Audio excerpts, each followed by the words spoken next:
I didn't mean to cut you off. You have restaurants like churches, Burger King, they'll pump their smells into the atmosphere. Yeah. And that's dealing with the same thing we was talking, like the brother was talking about earlier, vibration. Now all of a sudden, not only do you want something to eat, but you want that specific taste, that specific smell. You want to see that specific thing. The so-called white man is dealing with a higher train of thought than the average nigga walking on the street. Because when you really think about it, why do people buy Nike as opposed to why do people buy Nike as opposed to just the cheap shit? Right, that's true. That's true. Because you caught up into what he wants you to be caught up in. Right? It's better material, but at the same time, why are you going out of your way? Sometimes like you got somebody. True, you got somebody in the projects. They should not have anything to do with Jordans. Right. They shouldn't have anything to do with that. Right. But they're so far, the white man has them so far. Satan has just gobbled their spirit up so much that they don't care about logic. They don't care about truth. Right. All they care about is that one thing. That one thing. And it's being pumped in the atmosphere that you have to have Jordans. You have to have this new thing. Oh, bro, a friend of mine showed me a pic. He took a picture at a pawn shop, and there were Jordans there. Niggas pawn Jordans. Shoes. I never thought in a million years I'd see today. Wow. Pawning shoes. A used pair of shoes is a collector's item. Yeah. Hey, go back a little bit. You mentioned about smelling and wanting a certain food. The world driving right down there, this brother smelled it. He said, that pizza, God damn, that smells good. And they let that shit waft in the air, and you walk, you like, yeah, want some of that. And you end up eating something. You see that at Jordan advertisement. You want to get them Jordans. Might have a real nice pair. I always get on him about it, but it's his stilo. You might have a nice pair of Reeboks sitting right next to them Jordans for half the price. Yep. And you like, nah, bro, I got to get them J's, bro. Exactly. And it's not necessarily the price all the time. It's the status of it. You only want me myself. I don't even like how the shoes look. Just to be perfectly honest with you. So, but there's people that feel the same way, but in order to have that status, they wear the shoe anyway. Some of them shoes be black as shit, colorful. But if you have them on, you have that status. The women look at you in a certain way, as opposed to the shoes that I have on. The women look at you like you somebody, you into something. So that forces you to go ahead and go along with it. Yeah, like the LeBrons and all the especially LeBron, them pastel colored shoes. I'm crazy. I would never be caught dead wearing them shoes. I'm not gonna look. I'm just gonna not lie. I think I got a nice pair of boots on right now, but ain't nobody worried about these boots with me. But if I put some J's on and walk into a club, I might get a few more looks than I walk with these. Right? That's like your brother said. You get that status. But that goes back to with the scripture. We're not just out here rambling. Right. Romans 13:11. That's what we're trying to tell you. That's what we're trying to tell you. We don't give a fuck about the shoe. We're trying to tell you that these things that you're caught up in, if you sit back, if the Lord put the Spirit on you, you can sit back and you can understand. What do I care? Yeah, that's right. When you dealing with the so-called white man, he ain't wearing Jordans, and he has all the women in the world. That's right. He doesn't think like that. Jordan, hey, Michael Jordan, has he worn a pair of Jordans? I mean, I'm pretty sure he does, but do you see him consistently wearing Jordans? They got like some kind of Stacey Adams or something on, some shoes like that. He doesn't care about it now, but as soon as you niggas stop buying it, I bet you he'll care about it now. I bet you'll see him every day with a pair of Jordans. Yeah, that's true. Yeah, like you said though, that white man that he has to answer to, he's chilling. Give a damn about no Jordans. You think Rockefellers? You think they wear Jordans?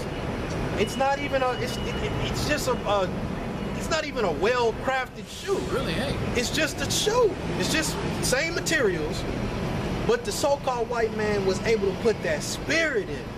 Yeah. And now you niggas are lost. And now it's not only niggas, the whole world is lost. Everybody. You got coolies walking around with Jordans on because of the status. Yeah, swag.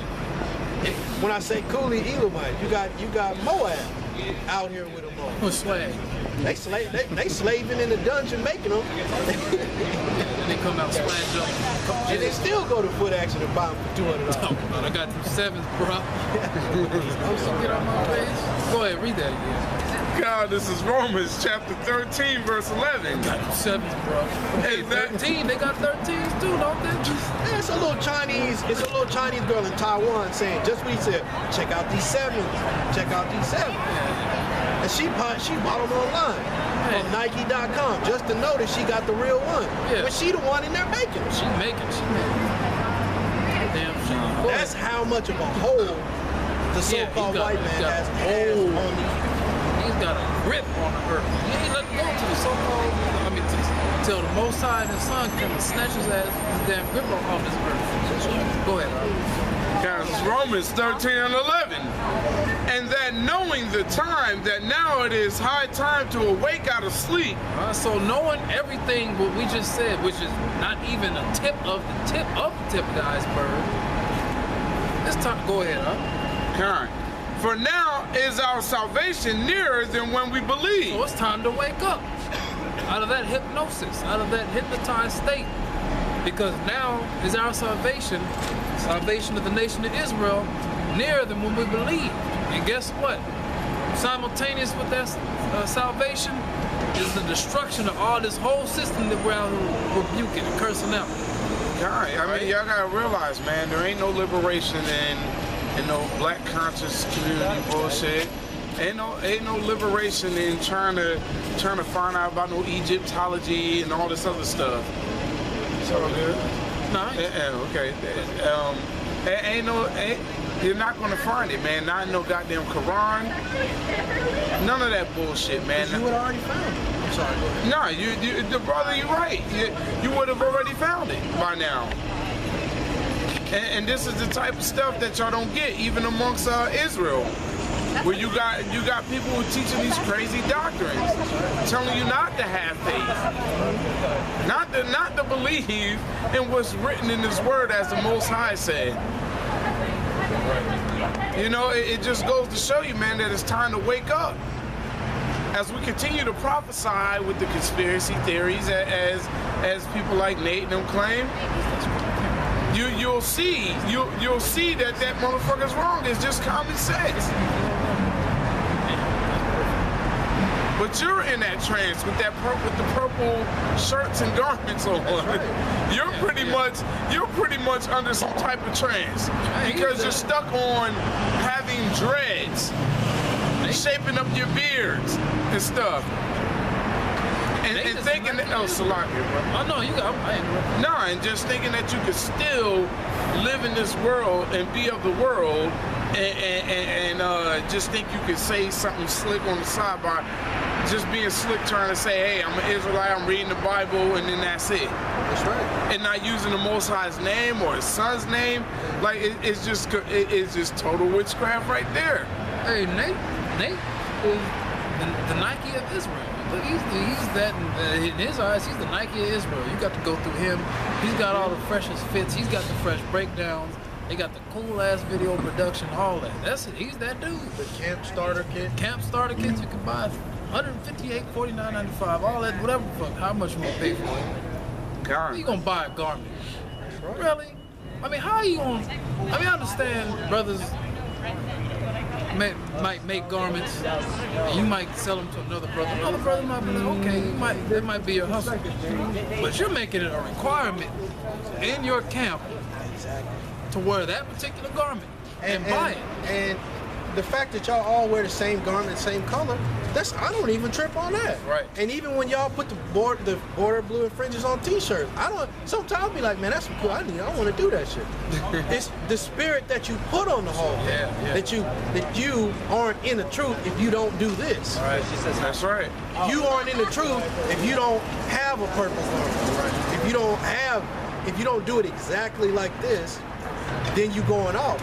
Now you making garments a doctrine when the scripture tells you just put the fringes and border blue on it and roll. Right. That's your starter kit. And you can make it yourself. You could come out here with a t-shirt, any t-shirt you want, and have border blue and fringes. Speak the word, and ain't nobody gonna say nothing to you because you got the scriptures on your side. Brother had a white beater with some fringes on the border of blue. That's all he had. That's what he got.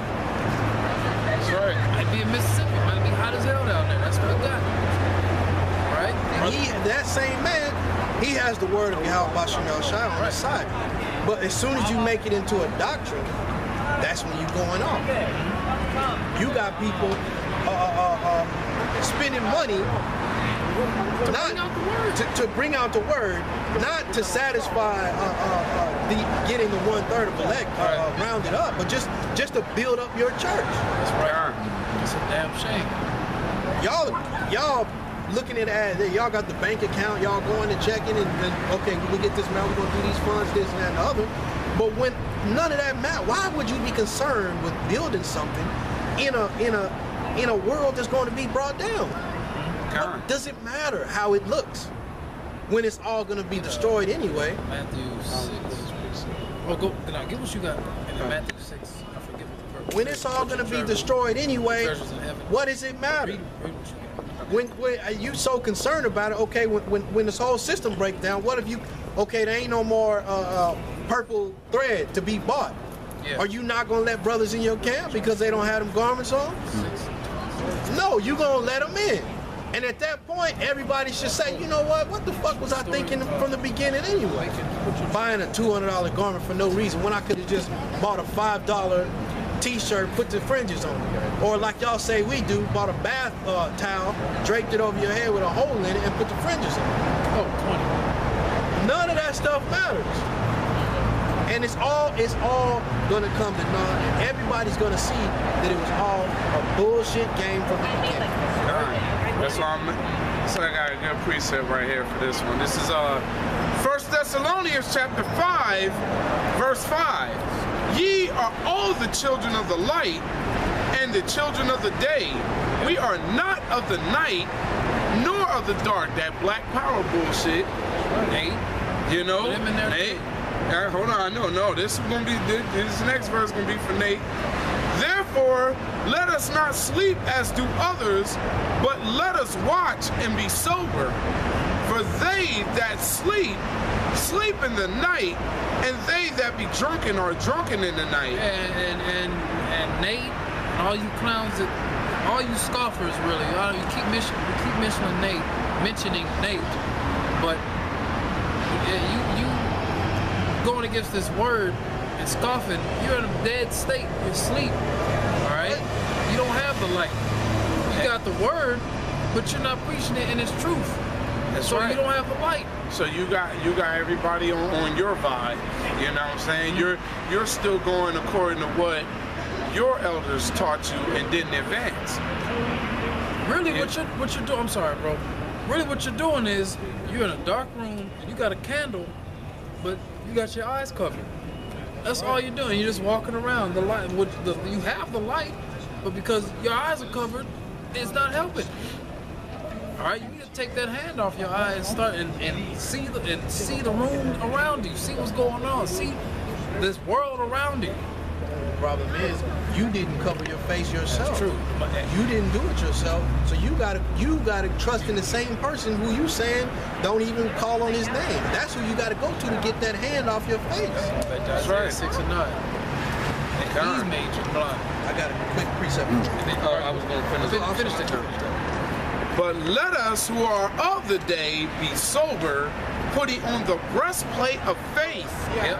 Once again, breastplate of faith. That's right. You walk in the day and you're sober, meaning you've got your P's and Q's about you. No. Just chill. Stop. I'm not. Can you stop? Hey, come around here. I got you. Come on. Go ahead. Gone. And love, and for an helmet, you want to hear the hope of... Step back a little bit, we're going to give it to you for the next 2 hours. All right? All right. Cool. Go ahead. Come on. Read that again. Maybe not 2 hours. Verse 8. But let us who are of the day be sober, putting on the breastplate of faith, and love, which is the keeping of the commandments. Go ahead. And for an helmet, the hope of salvation. The hope of salvation.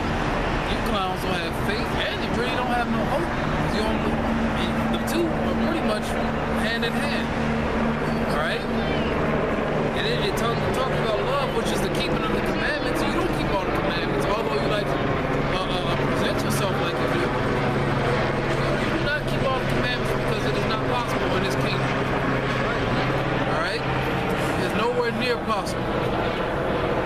why, starting with the elders, the apostles on down, we don't put off that vibe like we keep all the commandments. We say we keep all the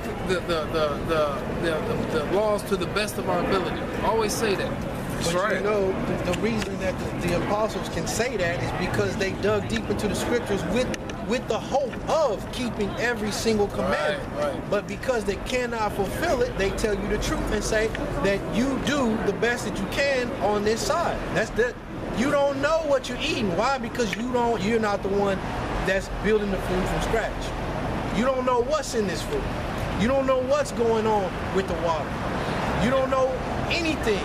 You just have to go off of faith, and the things that you can control, you can control. If it's a day that's the Sabbath, and you don't have to work, then don't work. But obviously, we all have jobs throughout the week and on the weekends, so you're gonna have to do it. You're gonna have to work, and you ain't gonna be able to call. Might not be able to call in. I guarantee you won't be able to call in 4 days out of that month, or four days each, a day each week out of that month. Start looking at you crazy. Sure. All right? Go ahead. You're finished. Yeah, I'm done. I still got Sirach 13 and 13 for you, too. Sirach. Yeah, no, I'm just kidding. You got it. I'm messing with you, man. I'm messing with you. Sirach. I'm messing around. Go ahead. I was going to do my own video on the show. Sirach 14 and 2. Blessed is he whose conscience hath not condemned him, and who is not fallen from his hope in the Lord. Yeah, blessed is him whose conscience is not condemned him, and is not fallen from his hope. So, meaning you still, in your mind, say, man, I hope I make it. I know I'm fucked up. Man, I hope I make it. And it just came back, I was going to say something, I forgot. The elders going into the scriptures with the hope of being able to keep the law, statutes, and commandments in their entirety, and finding out that they can't. They didn't just say, well, you know what, we ain't gonna keep the commandments then. We ain't gonna do none of that. Right. They said we're gonna keep what we can keep. That's how you keep that hope. That's right. All right, that's you showing our Creator, the Most High, Yahweh, and His Son Yahweh Shai. Look, they're looking like, man, they're looking down like they're all right. They're trying. That's right, and you can tell that the Lord looked down on them and smiled, because look at, there was a time when they were speaking for something like better part of 10 years, and no fruit was coming in. Yeah. But the Lord saw fit to just explode all over the earth. Yeah. That's right. Just pure fruit for the apostles and the elders and the men of who everybody calls GMS. So with that, they saw that, and they say, you know what? We're gonna push this thing even harder. And it's not doing anything but growing large, because their conscience didn't condemn them. What they wanted truly was to be saved in the end by Yahweh Bashem Yahushua. That's what they wanted. No outside, no nothing. Truth, just whole in its entirety, nothing else. But you got somebody like Nate, who, me myself, I'm not from the old school. I came to truth, what was it, 2008? 2008, yeah. Something like that. So for me to just be coming down on him like I was there from the beginning, you know, I don't like to talk like that. But from what I see, in my mind, his conscience condemned him because from the beginning, he had his own motive. He had his own thing that he wanted. He saw something for himself outside of just that chariot beaming him up. He saw a celebrity status on this side. He saw that everybody's saying how great of a video I did. I'm the man, I'm the man. Instead of giving all the praise to Yahweh Bashem Yahushua. Can I add to that? Him, along with all those other people from the old school, their conscience condemned them because they saw the elders and saw the fruit that they was getting. That's the spirit. So they were like, damn, we missed out on that train. That train. We missed that boat, because at one point in time, they was out there with him. One point in time, that whole school was together, and they were breaking bread, and they were out there preaching, doing their thing.